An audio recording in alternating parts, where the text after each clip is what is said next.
Howdy, everybody. Dr. Andy Woods here. I'm the pastor teacher here at Sugarland Bible Church. This is Pastor's Point of View number 330. Today is November the 29th, 2024, and we hope everybody had a great Thanksgiving, celebrating with family and friends, reflecting on the many, many blessings that we have, not just physically, but spiritually.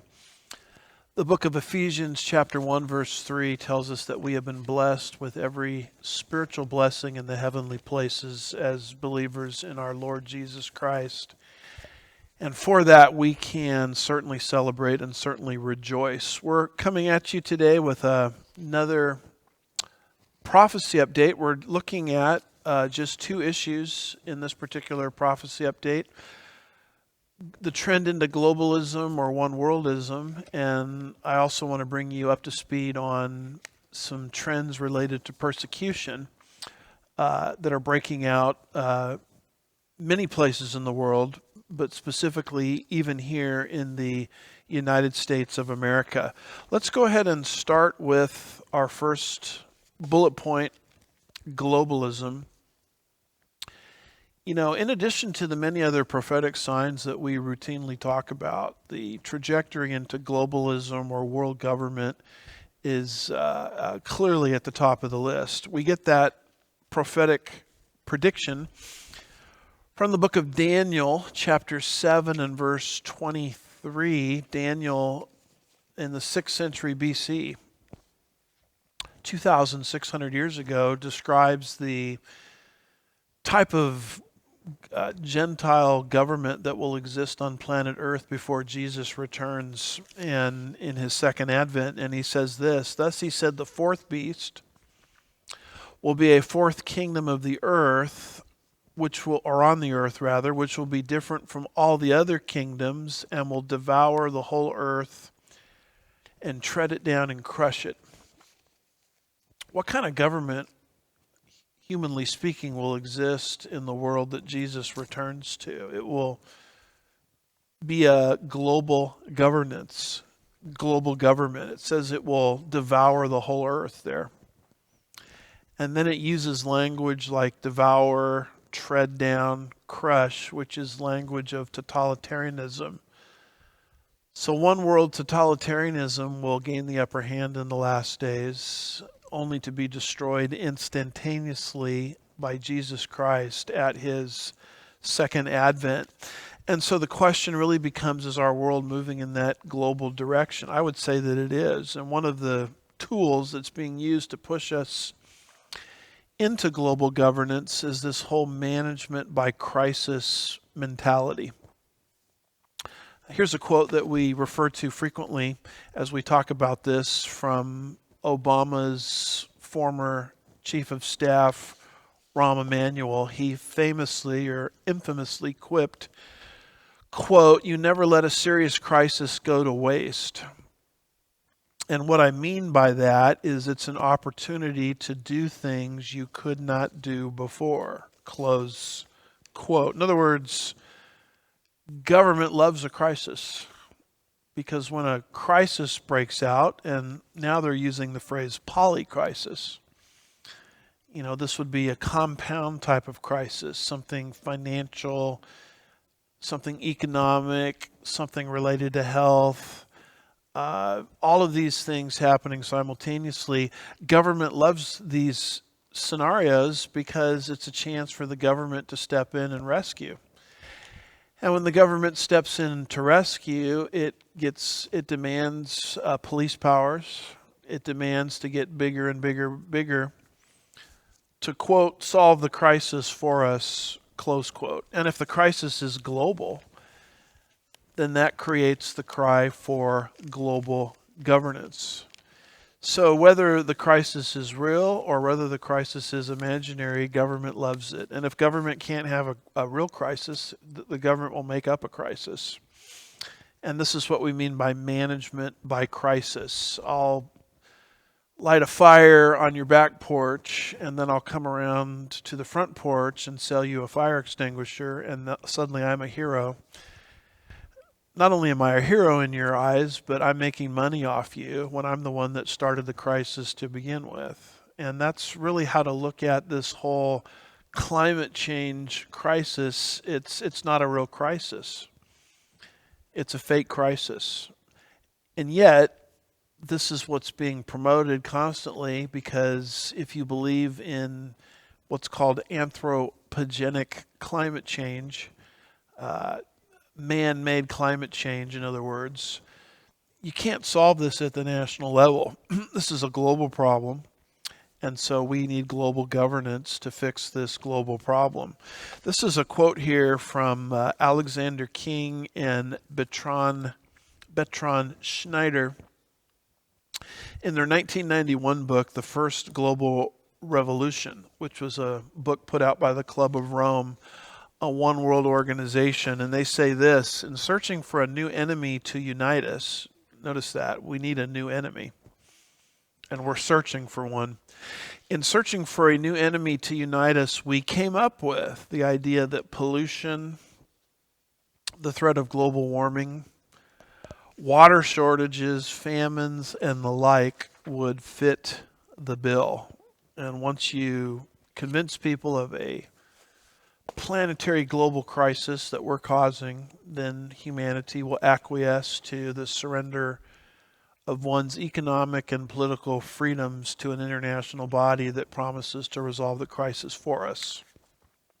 Al Gore, you might remember him, almost became president of the United States. You might recall, 2000, I think it was, said this in his book, Earth in the Balance. He says, quote, on page 269, "We must make the rescue of the environment the central organizing principle for civilization," close quote. In other words, they telegraphed long ago that they're going to use this issue of the environment to reorganize civilization, to put it in the vernacular of the Klaus Schwab and the World Economic Forum, to globally reset planet Earth. And keep in mind that the crisis that they're developing, real or imaginary, is not the real crisis. The crisis is the global structure that they want to put in place to allegedly resolve the crisis. That's the true crisis for humanity. The loss of freedom, the loss of sovereignty to a bunch of sort of nameless, faceless bureaucrats that are not accountable to the electorate via the ballot box, international bureaucrats, to resolve the crisis on their behest or on their behalf. That's the true crisis. And this concept of global governance is completely and totally un-American. Abraham Lincoln talked about a government in his Gettysburg Address, famous address, a government of the people, by the people, for the people. When you acquiesce to global governance, some kind of transnational structure over existing nations, you can't have the American idea anymore of those that govern do so by the consent of the governed, which is in our Constitution. It's in our Declaration of Independence. You really can't expect any more free and meaningful elections. Elections are nothing more than, kind of debating societies, arguing about things, and there's no real teeth to make change. Once we acquiesce to global government, you can't have the idea of a government of the people, by the people, and for the people, because the bureaucrats managing the government, all in the name of resolving the crisis for us, are not accountable to us via the ballot box. And yet this is the direction that the globalists are pushing us in. We know from the prophet Daniel and other passages that they eventually will get their way in the last days, only to be overthrown by Jesus himself. We like to mention Genesis chapter 8, verse 22. This is something that God said to Noah in what is called the Noahic covenant immediately following the global flood. When Noah and his descendants family got out of the boat and the earth began to be repopulated through Noah's three sons, Ham, Shem, and Japheth, God at that point entered into a covenant with the whole world. It's called the Noahic covenant. And one of the things God said in that covenant is this, Genesis 8, verse 22, while the earth remains, seed time and harvest, cold and heat, summer and winter, day and night shall not cease. In other words, the earth is going to go through natural cycles which have nothing to do with the free market, nothing to do with domestic oil exploration, nothing to do with drill baby drill, nothing to do with what kind of car you drive, whether you drive an SUV or not. Regardless of what humans do, the earth is going to go through these cycles, and four of them are mentioned here. And by the way, these cycles will continue as long as the earth remains. As long as God allows this earth to exist before he dissolves it by fire, 2 Peter 3 verse 10, and replaces it with the new heavens and the new earth. What are those cycles? Number one, seed time and harvest. I mean, those times are going to come to plant seed and harvest regardless of human activity. I'll jump to the third one here, summer and winter. Summer and winter are going to transpire regardless of human activity. Day and night. I mean, it becomes day, it becomes night. That's a normal cycle regardless of human activity. And then right there in the mix, he throws in cycle number 2 of 4. First one, seed time and harvest. Third one, summer and winter. Fourth one, day and night. And number 2, right into the mix there, is cold and heat. In other words, the earth is going to go through natural cycles of heating and cooling regardless of human activity. Climate change is going to happen regardless of what human beings do. Now, the globalist wants to convince you that this world that we're living in, which they believe came about by random chance, that's why they think it's very delicate, this world we're living in is so sloppily manufactured that there's something that we as human beings can do to impact the natural rhythm of cold and heat. Whereas the biblical worldview coming from the book of Genesis tells you that cold and heat are going to transpire regardless of whether we're free market oriented, capitalistically oriented, own private property, etc. So what they want to convince you of is we're anthropogenic, man, genic cause. We're causing the cold and the heat. God says, no, you're not causing the cold and the heat. The cold and the heat are coming because I decreed rhythms in nature. But if they can convince a generation that we're causing the cold and the heat, which is what the whole educational program today is trying to convince young people of, then they will volitionally accept a deterioration of their economic and political freedoms to an unelected, nameless, faceless, transnational bureaucracy that promises to prevent cold and heat from coming. The truth of the matter, folks, is we had global warming, let's put it this way, during the time of the Vikings. Global warming goes through cycles, whether we're here or not, whether we're doing X or Y with our economic well-being and livelihood, the cold and heat come and go. That's what God says. That's what God said in the Noahic covenant. And the globalist says, no, you're causing it. So this becomes the logical basis or the logical reason why the chapters of early Genesis are being pushed out of the collective consciousness of the American people, even in the church, even in the evangelical world. Fewer and fewer churches are teaching early Genesis 1 through 11 as narrative history. Because if you can destroy Genesis 1 through 11 as narrative history, you can bring in the progressive agenda. Part of the progressive agenda, in addition to the transsexual movement, which Genesis 1 rebukes on page 1, because God said there's two genders, male and female. Gender is a fact of life. It's not something that can be subjectively, changed. Our gender is based on biological facts. It's not based on a person's mental or subjective mental state.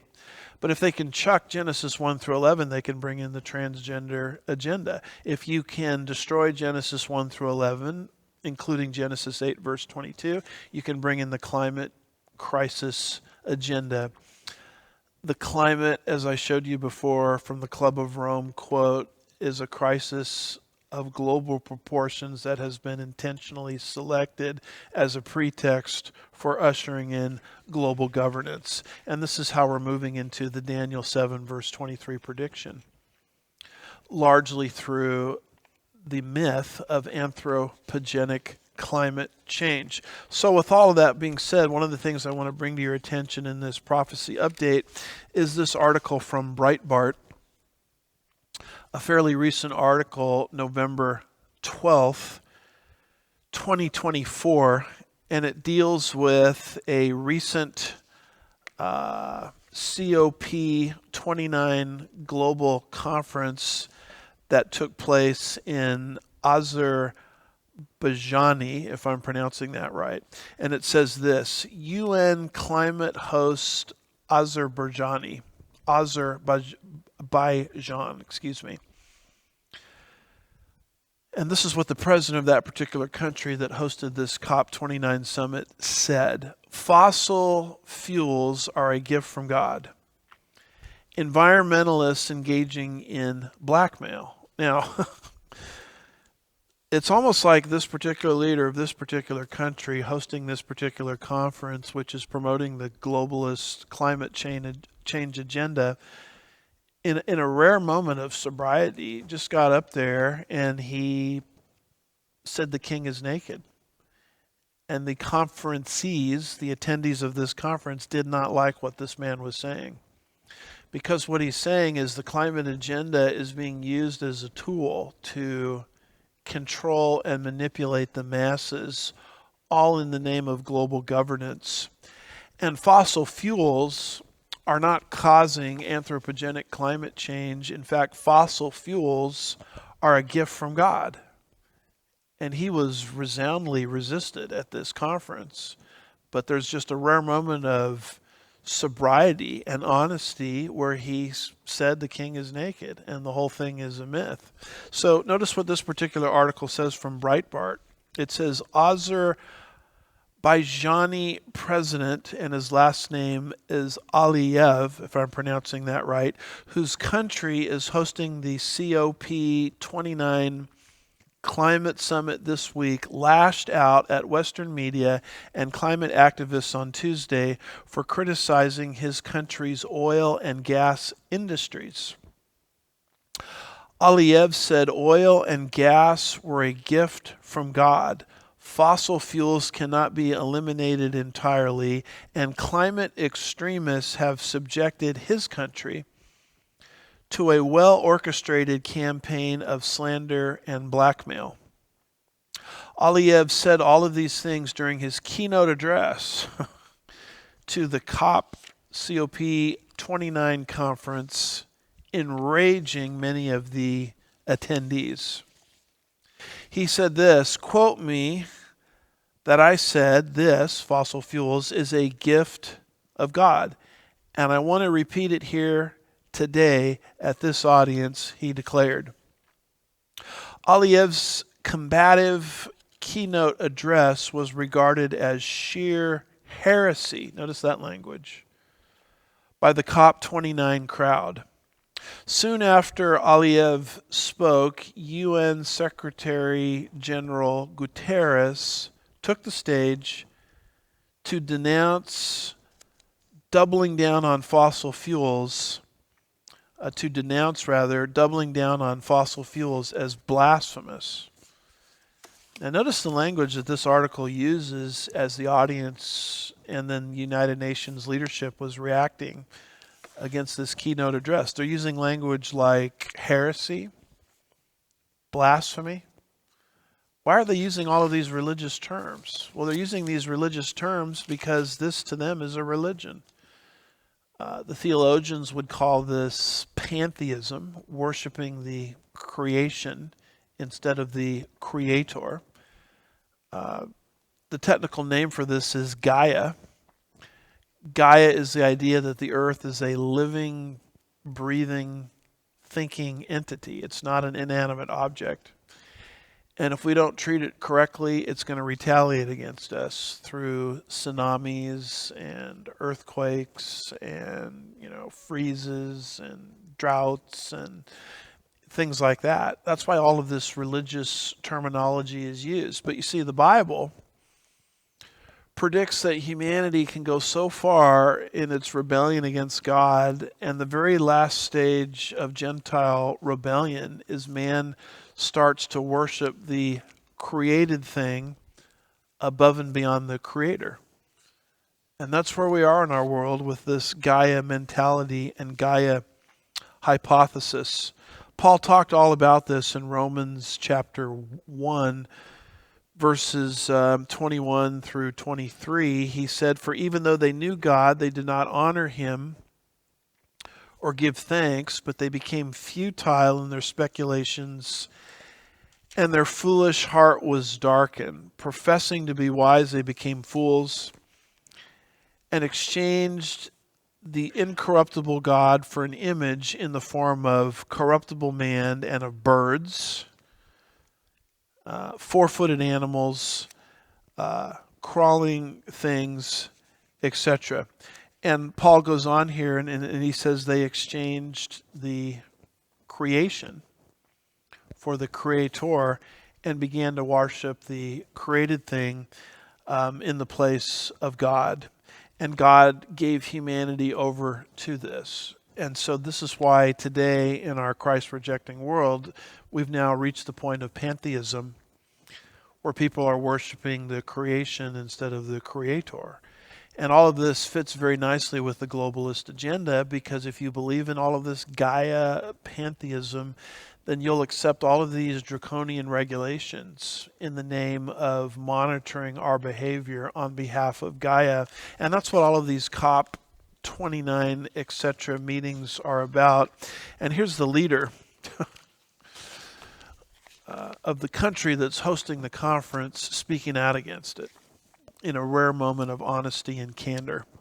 The article goes on and it says the world's worst polluter, China, has already admitted that it will badly miss its Paris Agreement climate targets. Ask yourself this for a minute. If all this stuff is real, why does China, a communist nation, get a free pass? Why is everything aimed at the West? All of these draconian regulations aimed at the United States of America, because the ultimate agenda, of course, is not to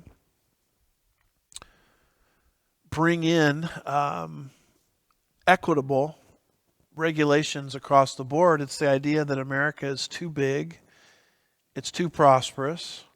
A free and independent and prosperous America doesn't fit the globalist paradigm of the future, so America has to be cut down to size. That's why China gets a free pass and the United States of America doesn't. The article says he just had the bad form to speak bluntly in the keynote speech at a climate conference his country was hosting. So this man was treated almost like a criminal by the United Nations and also by the attendees, because he had the audacity to state the obvious: the king is naked. And so this reaction against him shows you the power of the globalist mindset and the globalist climate that we're living in. You know, all of these climate alarmists want you to believe that the oceans are rising, and we're causing the oceans to rise. Can I just ask you a basic question? Why do some of the top progressive politicians in the world, names like Joe Biden, Barack Obama, John Kerry promoting this. Why do they all own, many of them own beachfront property? I mean, if they really believed the oceans were rising, you wouldn't own beachfront property, would you? Maybe it's because they don't really believe the propaganda that they want the rest of us to believe. So you know it's propaganda when one's lifestyle is not consistent with the dogmas that they are, loudly proclaiming to others. The goal of these people is not to fix the environment, but it's to chop America down to size, to use the climate issue very selectively against what the Creator says in Genesis 8, to bring in global governance. And sadly, the Bible tells us that there will arise a generation that will acquiesce to this. So all of the, public service commercials, educational institutions are always promoting this idea because the end game is global governance. Let me shift gears if I could, and let's get to the last bullet point that we want to talk about in this particular pastor's point of view, and this has to do with last days persecution. We know from the book of Revelation, chapter 7, verse 6 and verse 15, that there's coming upon the scene an antichrist system that will persecute God's people very aggressively. Revelation chapter 7 verse 6 says, I saw the woman, now that's the one world religion of the Antichrist emanating from a particular city, the city of Babylon. Revelation 17, verse 6, it says, I saw the woman drunk with the blood of the saints and with the blood of the witnesses of Jesus. When I saw her, I wondered greatly.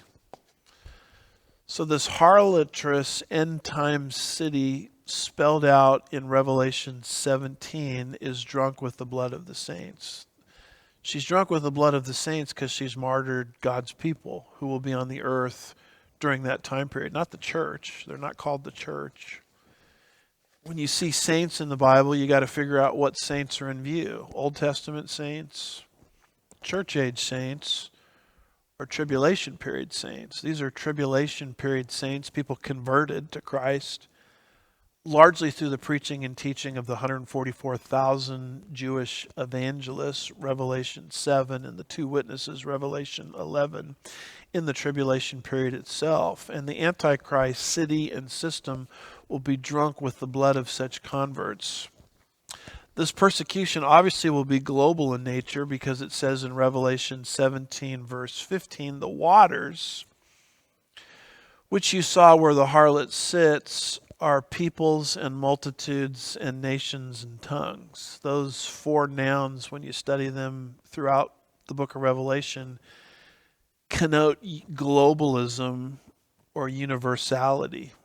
In other words, these are the same nouns used to describe those for whom Christ died in Revelation 5 and verse 9. So this is obviously a global persecution against the people of God in the last days. I mean, this is not just spoken of in Revelation 17, but you'll see this spoken of in the very next chapter, Revelation chapter 18. Revelation chapter 18, in verse 24, says, and in her, that's the city and system where these things are coming from, in her was found the blood of the prophets and of the saints and of all who have been slain on the earth. So one of the things to anticipate as we get closer and closer to the fulfillment of these events is the pressure in terms of persecution against the people of God will not decrease. It will, in fact, escalate. So with all of that being said, let me draw your attention to a form of persecution that is happening right now in the United States of America. These relate to Trump's cabinet selections. Notice this particular article from Breitbart, a fairly recent article, November the 15th, 2024. It says this: Democrats test no religious clause in attacks on Trump nominees. So as Trump's nominees are coming forth, we're seeing people of faith, interestingly enough, being promoted to high levels. Names like Mike Huckabee, Pete Hegseth come to mind. And what is happening is the Democrats are saying these people are not legally, they're not legally qualified to serve because of their commitment to Christianity. Now, this is a very ugly trend. It didn't start with the Trump cabinet pick. It's been going on for some time, but the Trump cabinet picks have brought this issue to the forefront. The article says this: Democrats are attacking the religious faith of several of President-elect Donald Trump's nominees for senior positions, risking a confrontation with the Constitution, which prohibits the use of religious tests for public office. Pete Hegseth, who is Trump's nominee for Secretary of Defense, has been criticized for his tattoos, one of which features a Jerusalem cross. Another includes a Crusader motto that critics say has been appropriated by far-right groups. So I guess Pete Hegseth has committed the crime of putting Christian or religiously oriented tattoos on his body, and in the minds of the progressive left, that disqualifies him from serving in the Trump cabinet. Hegseth is not alone, though. Meanwhile, the article says former Governor Mike Huckabee, by the way, a retired, I believe, Baptist minister, dominant political voice today, has been nominated to serve as U.S. ambassador to Israel. And he has been criticized by Democratic senators specifically for his religious views about the Jews' right to the land, because he has a perspective about the legal and theological right to the Jews living in the land of Israel today to the land that they're residing on, meaning they're not occupying anything. You can't occupy what you own. Because he has that belief, which is the same belief we espouse regularly on this program, because Huckabee has that belief, he's not qualified to serve in the cabinet, according to the progressive left. Now, all of this is a violation of Article 6, Clause 3 of the Constitution, which says no religious test shall ever be required as a qualification to any office or public or trust under the United States. So in other words, by saying these people aren't qualified because they're Bible believers, it goes directly against a major protection in the Constitution: no religious test for office. And it's almost like the progressive left won't even acknowledge in these attacks that this is even part of our Constitution at all. Or if it is part of our Constitution, it's just ignored. In fact, Obama, when he was in office, while he was in office, and then progressives after he was in office, applied Article 6, Clause 3 to America's immigration policy. And what they started to say is America can't stop Muslims from entering our country. Why? Because of Article 6, Clause 3. Taking Article 6, Clause 3 completely and totally out of its context. Article 6, Clause 3, no religious test for office, has nothing to do with American immigration. In fact, America legally has a right to ban people coming into the United States that ascribe to or adhere to a hateful ideology. In fact, none other than Jimmy Carter, a very liberal progressive president in the 1970s, at the height of the American-Iranian crisis, banned citizens of Iran from entering the United States of America. Why did he do it? Because he felt that they were adherents to a hateful ideology which ultimately was destructive to the United States of America. And when he did it, he constitutionally had a right to do it. Article 6, Clause 3 can't stop Jimmy Carter or any other president from doing this, because Article 6, Clause 3 applies to those seeking higher office, nothing to do with America's immigration policy. So either the left is taking Article 6, Clause 3 out of its context and applying it to where it doesn't belong, or they're just ignoring it as they criticize Trump's cabinet picks, two of which are very Christian and very biblical in their worldview, Hegseth and Huckabee. They can't serve as long as they hold to these views, the progressive left is saying.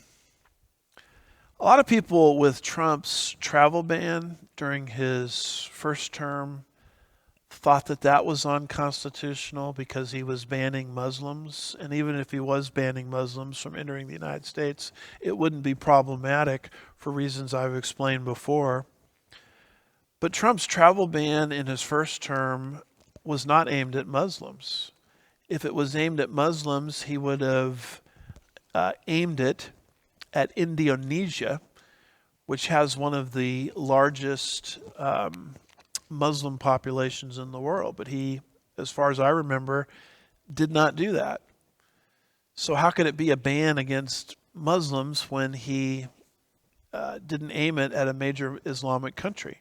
What he was doing was trying to prevent people from coming into the United States who have a record of terrorism, crime, drug abuse, sex trafficking, etc. And he was totally within his rights to do that. And even if he aimed it at certain Islamic countries, major Islamic countries, big Islamic countries, there's nothing in the Constitution that prevents him from doing that. Certainly not Article 6, Clause 3, because that's not talking about immigration policy at all. That's talking about office holders, those seeking higher office in the United States. So I bring these things to your attention to make you aware of the propaganda war that we are now under, where not just the Bible is taken out of context, but the United States Constitution is regularly taken out of context by the progressive left. The left has a habit of doing this long before Trump's cabinet picks were ever assembled, because the article goes on and it says that's the left, Democrat senators, grilled several Catholic nominees about their religious beliefs, resulting in angry protests from the Republicans, especially in the case of Supreme Court Justice Amy Coney Barrett. So they did this against her, which, if I remember right, she was one of Trump's nominees to the United States Supreme Court. I remember Dianne Feinstein in the confirmation hearings for Barrett, as she was sort of moving through the system, ultimately to the Supreme Court, said in one of those hearings, "The dogma resides loudly within you."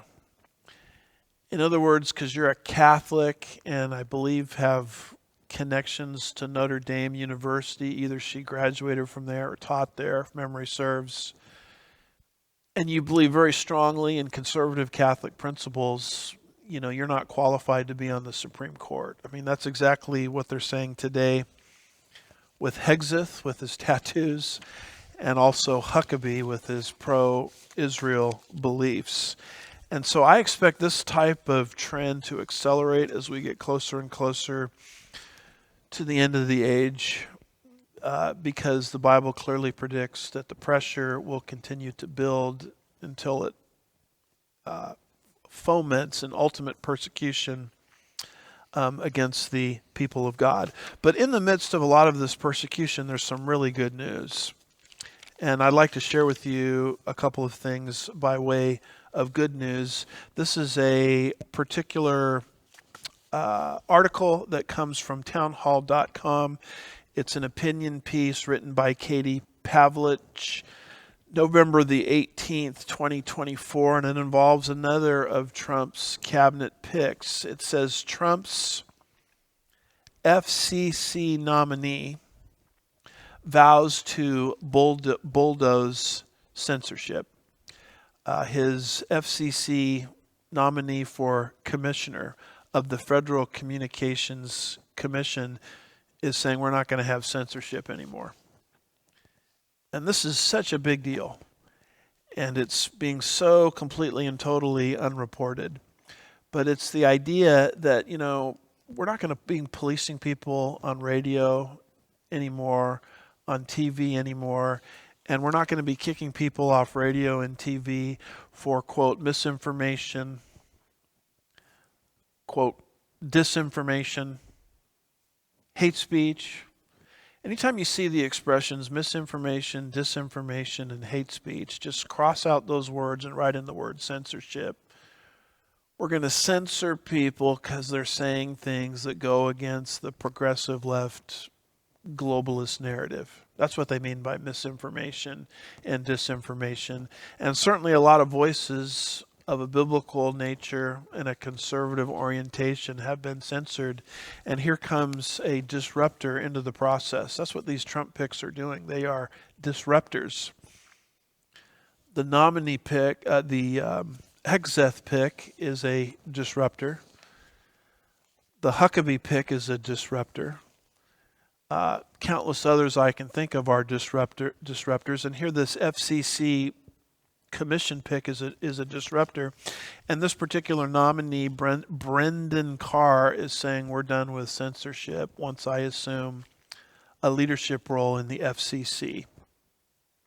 This is why I thought it was very interesting that so many prophecy-oriented ministries were anti-Trump, not understanding that those prophecy ministries and their platforms would be the very first things to be cut off under progressive type censorship. Remember, it was the Biden administration who, in my view, completely and totally violated the First Amendment by putting pressure on social media. For what reason? Because they didn't want people on those social media platforms to be espousing beliefs that contradicted Biden administration talking points related to all of the things that we went through in 2020. So the Biden administration, and we covered this on our show, was pressuring social media to censor various voices. And these prophecy ministries that are anti-Trump, many of them very sadly, they have to understand that they in that climate would be the first to be ejected from their various platforms. But here comes Donald Trump wanting to promote someone to the FCC who's anti-censorship, which will enhance these prophecy ministries, not hurt them. So these prophecy ministries need to figure out, on which side their bread is buttered, so to speak.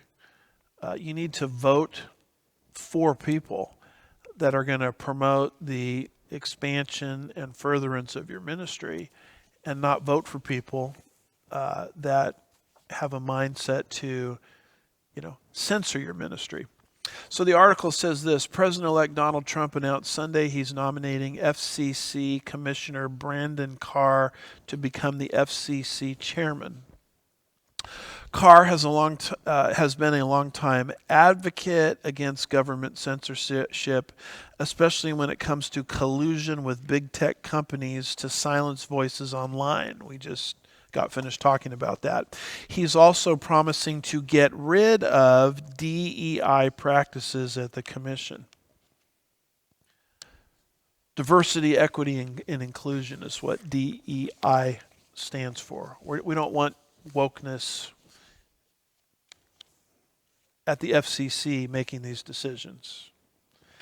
We don't want censorship at FCC leadership levels making these decisions. So in the midst of some of this bad news that I've been talking about, there's some really good news that's brewing as well.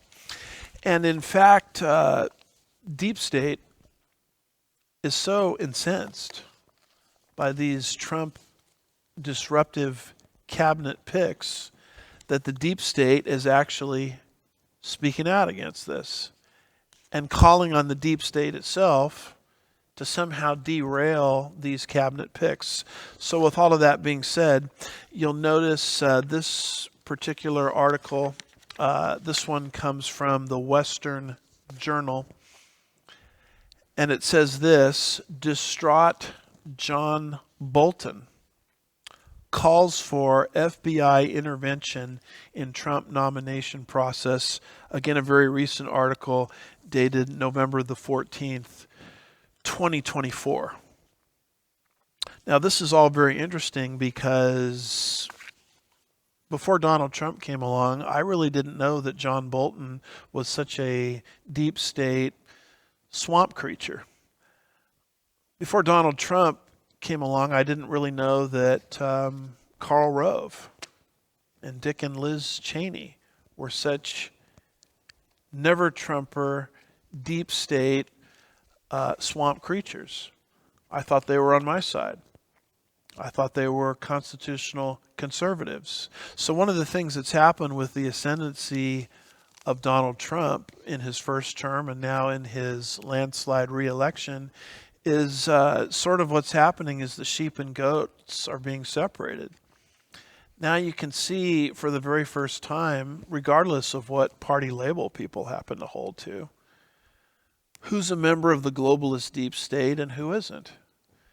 Now, John Bolton, I think he's had a lot of good things to say. I've got a lot of his books on my bookshelf. He's been very critical, for example, of the International Criminal Court, the ICC, which we're critical of here. But at the same time, for whatever reason, he holds to more of a globalist paradigm. He wants to do what's best for the globe, whereas Donald Trump wants to do what's best for the nation. MAGA, make America great again. Not make the world great again, but make America great again. And as Trump moves in this direction, particularly with these disruptive cabinet nominees, the deep state is speaking out against it. And this is what John Bolton is doing. This particular article says, with Trump's announcement of Tulsi Gabbard to be director of national intelligence, he's sending a signal that we've lost our minds when it comes to collecting intelligence, Bolton told the network. Up until a few hours ago, quoting Bolton, I would have said that Gabbard was the worst cabinet appointment in recent history. Since Matt Gaetz' nomination to be Attorney General, he clearly has taken the lead on that score, close quote. That's a quote from Bolton. I find the Matt Gaetz nomination, just like the Tulsi Gabbard nomination, just like the Pete Hegseth nomination, just like the Mike Huckabee nomination, I find it to be extremely refreshing. And the reason I find all of these to be extremely refreshing is these are disruptors. You know, Trump knows he's just got 4 years. His second term will be over in 4 years. In 4 years, Donald Trump will never run again for the presidency of the United States because of our 22nd Amendment, which gives to our presidents 2 terms.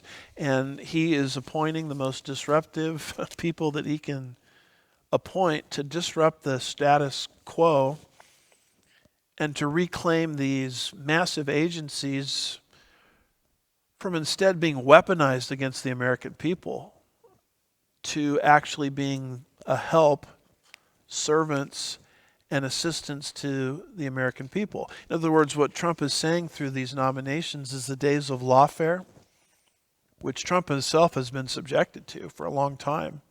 Those days are basically over.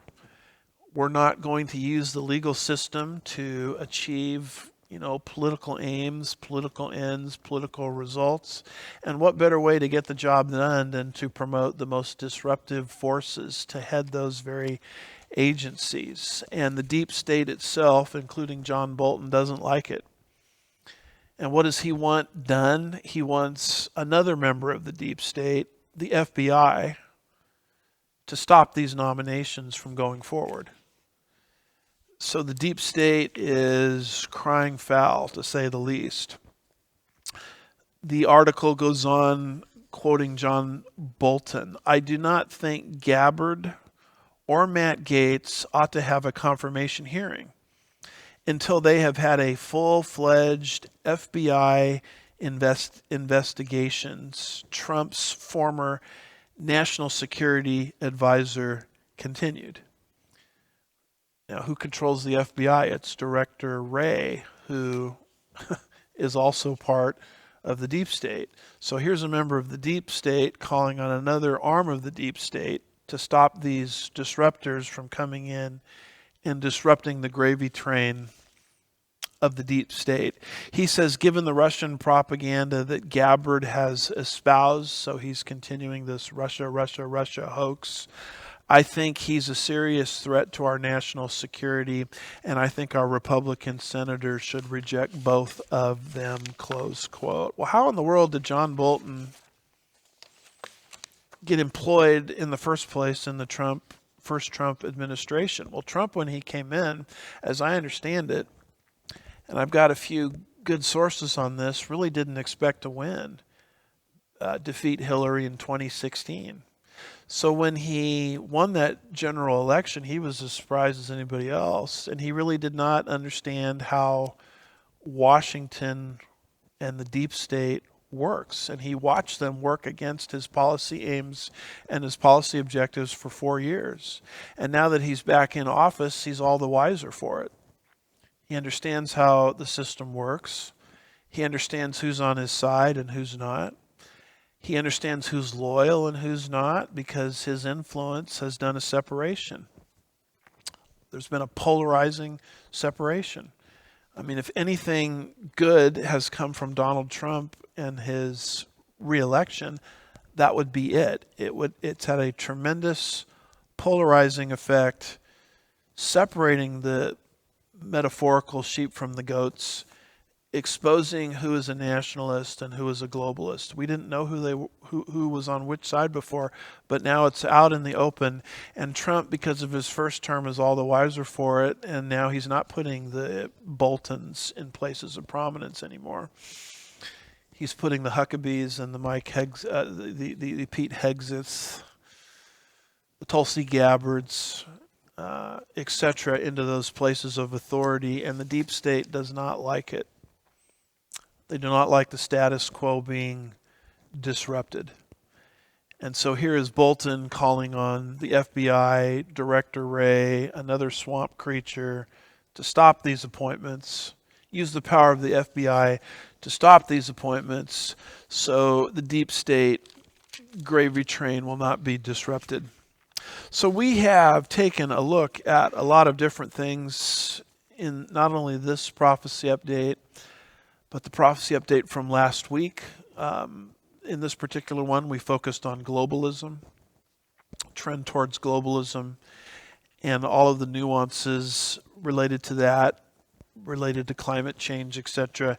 And we've also focused on persecution and the virtual manipulation and setting aside of our own Constitution, which clearly says you can't have a religious test for office, as a religious test for office is being aimed at Trump's cabinet picks. But at the same time, in the midst of all of this, the restrainer is at work, 2 Thessalonians 2, verses 6 and 7, and there's some very good news in the midst of it. Let me sort of wrap up our thoughts today by reminding us that, yes, things in this world are really not falling apart. They're falling into place. They're falling into an identical pattern that the Hebrew prophets predicted of old a long time ago. And in the midst of this bleak darkness, there's hope. Our hope is found in Titus chapter 2, verse 13, which says, looking for the blessed hope. I believe it's that Greek word elpis, looking for the blessed hope in the appearing of the glory of our great God and Savior, Jesus Christ. Our ultimate hope is not in this world getting better. This world is moving into the end time scenario. It's careening into judgment, but in the midst of all of it, there's hope that before the wrath of God hits planet Earth in the 7-year tribulation period, we have a promise that the Lord Jesus is going to return and rescue his church from planet Earth in the pre-tribulational rapture of the church. And this is how you can have hope and optimism as you analyze and study all of these world events happening all around us. And you can be tied into that promise simply by placing your personal faith or trust for your eternity and the safekeeping of your soul exclusively into the completed transaction of Jesus Christ. Jesus' final words on the cross 2,000 years ago were, "It is finished." He asks us to not save ourselves through our own good works, but to trust in what he has done. And simply by trusting, which is another word for believing, in what Christ has done for us, we have our sins forgiven, have the gift of eternal life, have the hope of heaven, and have the 100% assurance that if the rapture were to occur today, we would be leaving. We would be part of the believing that would be leaving. And so what a wonderful promise to have. And you can have that simply by trusting in Jesus Christ. And boy, that's something to be thankful for.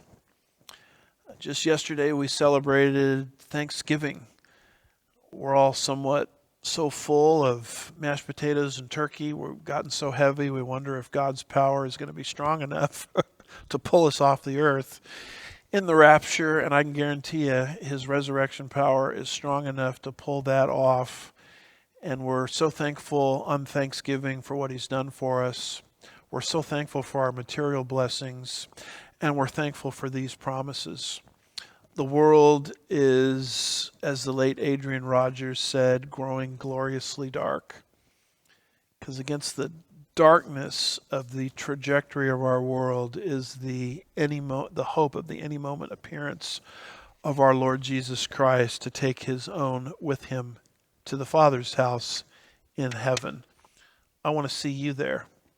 And I will see you there if you place your faith or trust in the God-man and his completed transaction, Jesus Christ. A couple of infomercials as we wrap up. I want to remind you to get our app. Go to the App Store. Type in Andy Woods Ministries into the search engine. Download our free app. All of our recent content and archive content you can find there.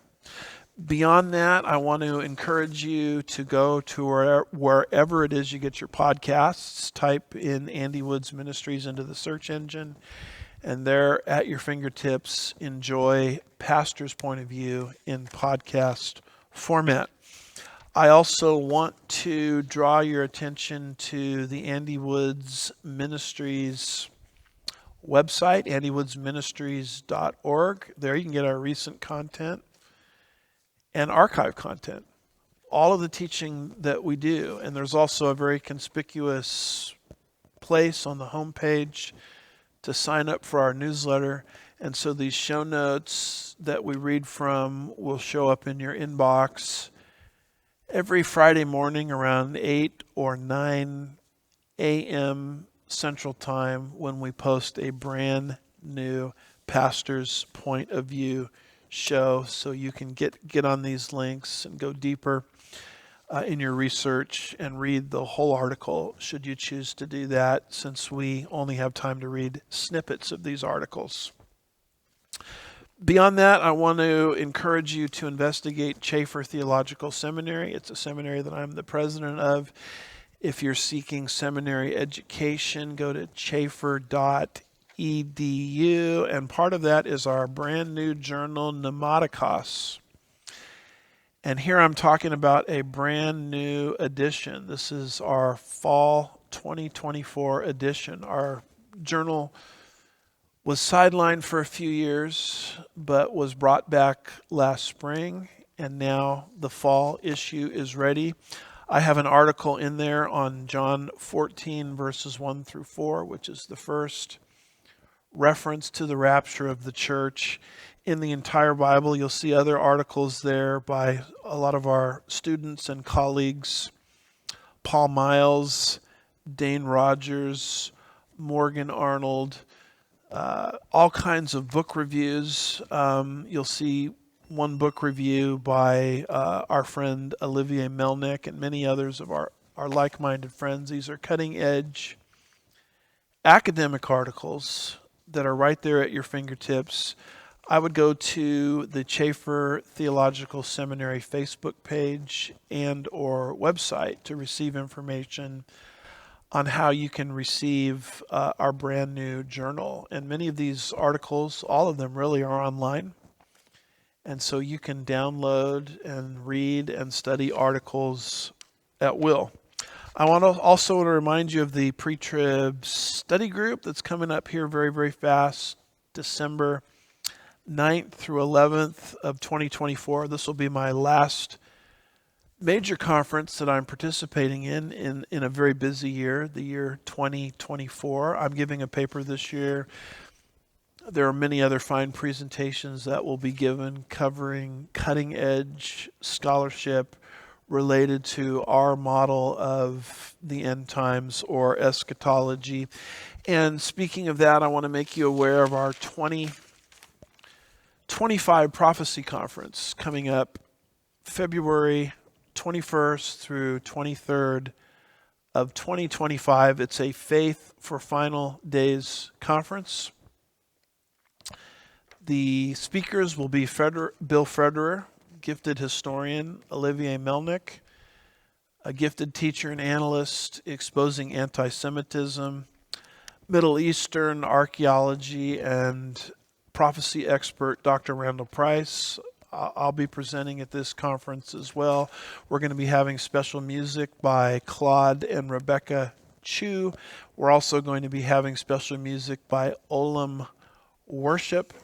And February 21st is a banquet, which is going to be hosted at nearby Sugar Creek Country Club. And then we're going to have the conference all day on Saturday, culminating with a Q&A session here at Sugarland Bible Church. And then the following Sunday, we're going to have a couple of our speakers from the conference sticking around to present at our normal church service times here at Sugarland Bible Church on Sunday, February 23rd. So this whole thing goes the 21st through the 23rd. We would encourage you to just come on out and make a whole weekend of it. We'd love to have you come.